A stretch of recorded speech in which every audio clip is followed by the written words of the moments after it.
It's 9 a.m. Do you know where your data is? 6 ways to scale and not fail, and a theory of why data might, after all, not be that good. Welcome to the top 5 data AI analytics post of the week. This weekend, you're getting a little peek into my personal life.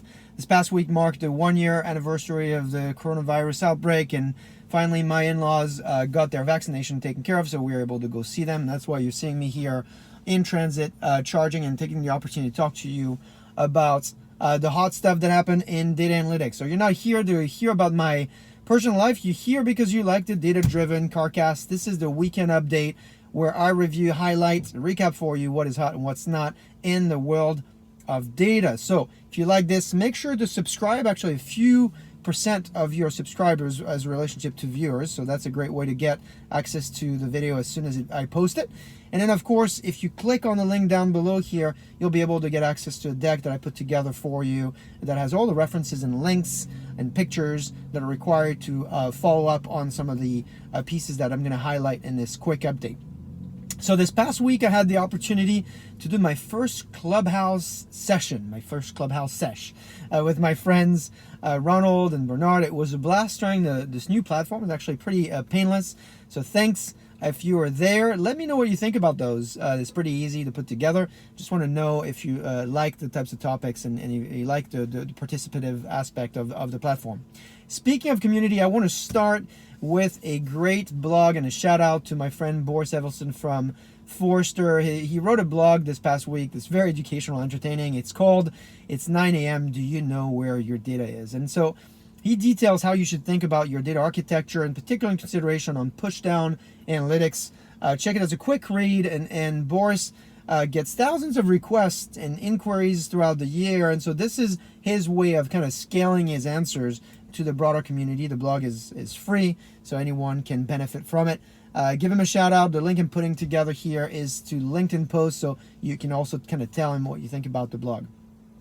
Speaking of scaling, I want to point you to an amazing piece from our friends from McKinsey Analytics on the 5 traps to avoid when scaling a business. Now, this is an important piece if you're building a startup from scratch, if you're operationalizing a growing business inside a large organization, or if you're, for instance, running an accelerator inside a large corporation. I think this is how originally this piece was written. According to McKinsey, 41 of the world's 50 largest public companies now have an accelerator or an incubator or corporate venture capital fund. So it's important to think about what they're learning, what McKinsey is learning, and what they're sharing with you as the traps that are preventing these startups and small business units from growing. So what are the traps? So some of them are going to be obvious, but there's one in particular I want to talk about. So let me go through the 5, and then we'll spend a little bit more time on the one that I think is particularly important if you're a founder. The first one is no North Star. So this is an example of an organization with ambitious goals, but unclear vision, incoherent strategy, and they often just miss and make poor choices when it comes to choosing and prioritizing opportunities. So that's no North Star. It's a pretty obvious one, but people make a lot of that mistake often. Second is soft measures for defining success. So 44% of respondents in McKinsey's survey stated that they don't assign value to companies that cannot show hard evidence, even if they're demonstrating product innovations. It's about impact, even early impact. How is your work impacting the market? The third one is this idea of ambition of a startup and the culture of an incumbent. Too often corporations expect unicorn level success, but they're not willing to implement the do or die incentives to encourage the founders to take the necessary risks. So this is wanting to be a startup, but acting like you're an incumbent rarely works when you're building a new business. Another number 4 here is focus on planning versus execution. An obvious one, but planning is important, of course. You save a lot of time by planning, but you have to go and obsess about executing, not obsessed about creating the perfect plan that does not exist. And often, you get punched in the face the minute you land in a market. So strategy can take you so much. You got to start executing and learning from that execution. The one that I liked the most was the fourth one they have on the list, but for me, it's my 5th one, which they call stakeholders first and customers second. That's a mistake that failing companies make. And the way they explain here is that for most successful startups, the most important validation comes from the customer, and high performers rely on the vision of their founders while listening closely to the customer. So why is this one the most important one?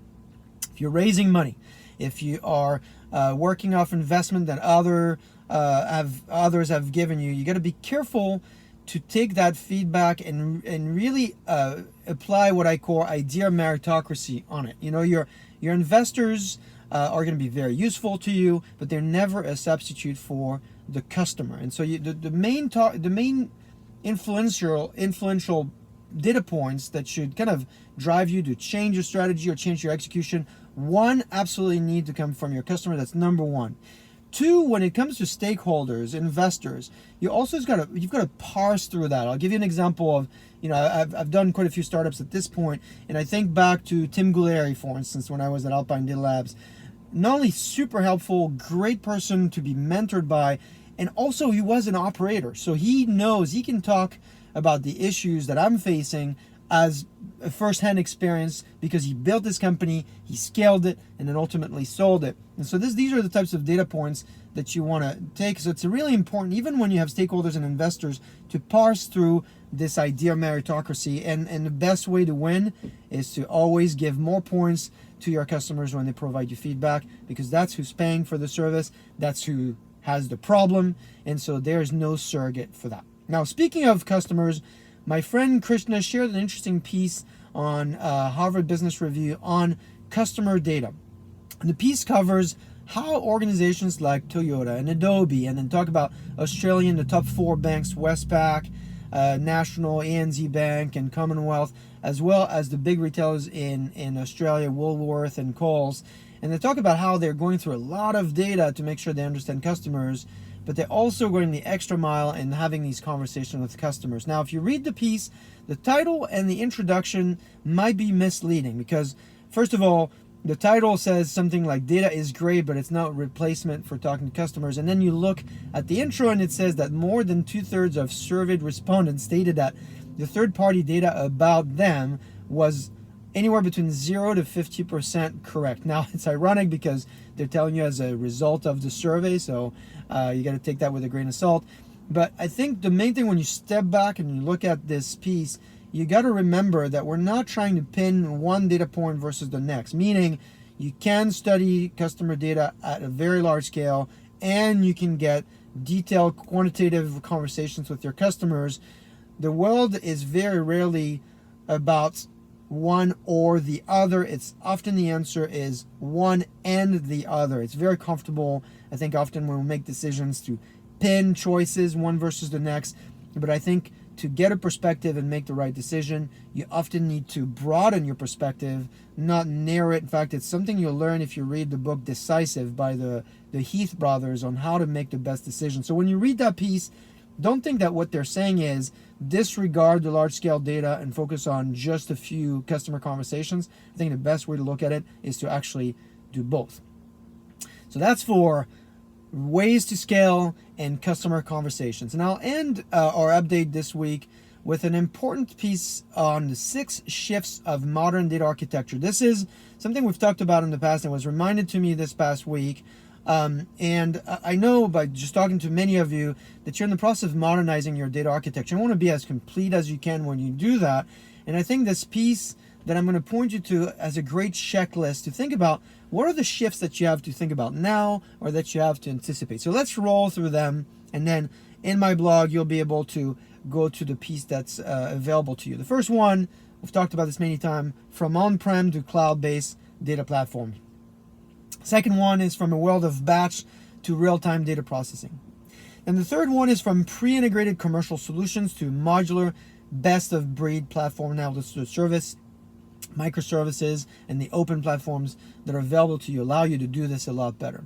Then there's from a point-to-point to decoupled data access. This is thinking about data fabric, data meshes, data catalog solutions allow you to think about providing this freedom as well as a framework to police access to the data. From an enterprise data warehouse to domain-based architecture, which is specific to business use cases.